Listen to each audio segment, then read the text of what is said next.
샬롬, 좋은 아침입니다. 오늘 말씀은 시편 2편입니다. 어찌하여 이방 나라들이 분노하며 민족들이 헛된 일을 꾸미는가? 세상의 군왕들이 나서며 관원들이 서로 꾀하여 여호와와 그의 기름 부음 받은 자를 대적하며 우리가 그들의 맨 것을 끊고 그의 결박을 벗어버리자 하는도다. 하늘에 계신 이가 웃으시며 주께서 그들을 비웃으시리로다. 그때 분을 바라며 진노하사 그들을 놀라게 하여 이르시기를 내가 나의 왕을 내 거룩한 산 시온에 세웠다 하시리로다. 내가 여호와의 명령을 전하노라. 여호와께서 내게 이르시되 너는 내 아들이라. 오늘 내가 너를 낳았도다. 내게 구하라. 내가 이방 나라를 너의 유업으로 주리니 너의 소유가 땅끝까지 이르리로다. 내가 철장으로 그들을 깨뜨리며 질그릇같이 부수리라 하시도다. 그런즉 군왕들아 너희는 지혜를 얻으며 세상의 재판관들아 너희는 교훈을 받을지어다. 여호와를 경외함으로 섬기고 떨며 즐거워할지어다. 그의 아들에게 입맞추라. 그렇지 아니하면 진노하심으로 너희가 길에서 망하리니 그의 진노가 급하심이라. 여호와께 피하는 모든 사람은 다 복이 있도다. 아멘. 시편 1편이 말씀 묵상을 통한 개인의 복을 개인의 복된 삶을 다루었다면 시편 2편은 메시아를 통해 온 세상을 다스리시는 하나님의 주권과 통치를 장엄하게 선포하고 있습니다. 시편 2편의 저자는 다윗이라고 볼 수 있는데요. 사도행전 4장에서 베드로의 설교를 듣고 회심한 5,000명의 사람들이 한마음으로 소리내어 시편 2편을 언급하면서 다윗이 성령의 감동으로 말했다라고 표현했기 때문입니다. 시편 2편은 어찌하여로 시작합니다. 이것은 열방과 민족, 세상의 군왕들이 하나님의 통치하심을 인정하지 않고 헛된 일을 꾸미고 있는데 그 모습이 참으로 놀랍다라는 조소가 섞인 탄식입니다. 이방 나라들과 민족들이 하나님 나라를 받아들이지 않고 주의 기름 부음 받은 자를 대적하여 연합전선을 꾀한 것입니다. 주의 기름 부음 받은 자는 하나님의 아들입니다. 다윗 시대의 그들은 기름 부음 받아 왕이 된 다윗을 대적했는데요. 이것은 장차 기름 부음 받은 자로 오셔서 이 땅을 통치하실 하나님의 아들을 대적하는 것을 예표하는 것입니다. 그래서 그들의 행동을 표현하는 독특한 단어가 하나 등장합니다. 그것은 히브리어 하가입니다. 음모를 꾸미다 라는 뜻이죠. 지금 하나님의 아들을 대적하는 자들이 그를 죽이려고 하가, 즉 음모를 꾸미고 있는데요. 이 하가는 이미 1장에서도 등장한 바 있습니다. 복 있는 사람, 즉 주님과의 교제 안에 거하며 행복을 누리는 사람이 주야로 말씀을 묵상할 때 쓰인 단어입니다. 두 사람이 동일하게 묵상하고 있는데요. 하나는 하나님의 아들을 죽이려고 음모를 꾀하는 그 반역을 할 때 반역을 하는 중이고 다른 한 사람은 하나님의 아들과 교제하기 위해 말씀을 묵상하며 생명의 길을 가는 중인 것입니다.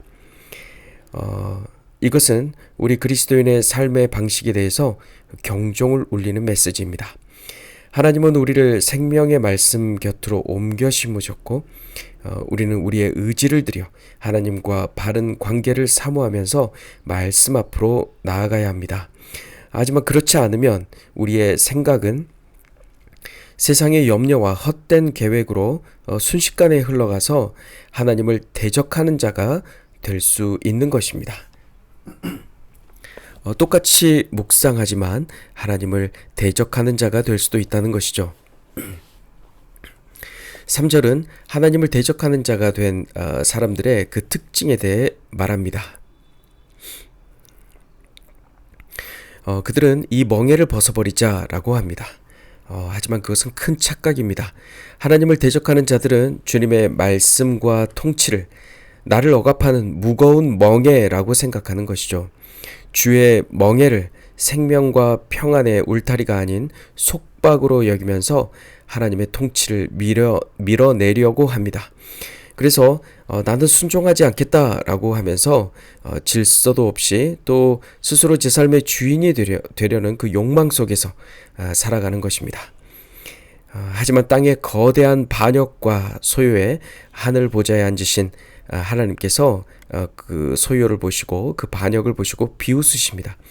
왜냐하면 하나님께서 기름 부음 받은 자를 하나님께서 그 기름 부음 받은 자를 시온에 세우셨고 또 하나님의 구속사를 계속 흔들림 없이 완성해 가시고 있기 때문입니다. 그러므로 장차 재림하셔서 시온산에 서실 그리스도를 믿는 우리는 온유하고 겸손하신 예수님과 한 멍에를 함께 메고 이 땅을 살아가는 것입니다. 예수께서 그 무게를 모두 감당해 주심으로 주님과 발맞추어 걷는다면 우린 주님으로 인해서 날마다 만족하는 삶을 살게 되는 것입니다. 7절은 여호와께서 말씀하시기를 너는 내 아들이라 오늘 내가 너를 낳았도다 라고 합니다. 이것은 창세전, 영원전, 즉 만세전에 아버지가 아들을 낳은 것을 말합니다. 하나님의 아들은 아담처럼 만들어진 피조물이 아닙니다. 즉 그분은 생물학적 관계가 아니라 아버지에게서 난 아들로서 특별한 언약적 관계 안에 있는 분입니다. 아버지에게서 난 사람은 영생을 소유하게 되는데요. 이 영생을 가진 자는 하나님의 나라를 유업으로 받게 됩니다. 우리는 아담과 같이 만들어진 피조물이었습니다. 그리고 죄 가운데 있었습니다. 하나님의 아들이 이 땅에 오셔서 우리의 죄를 대신 지시고 죽으셨습니다. 그리고 부활하신 후 우리에게 생명을 주셨습니다. 아들 안에 있는 생명만이 영원한 생명인데요. 우리도 그 생명을 얻었으므로 이제 우리는 아버지가 낳은 아들이 된 것입니다. 하지만 아들의 멍에를 벗어버리려 하는 세상의 권력자들은 이 영생을 여전히 깨닫지 못합니다. 그래서 우리 주께서 성령을 통해 계속해서 말씀하십니다. 시편 2편 10절부터 11절입니다.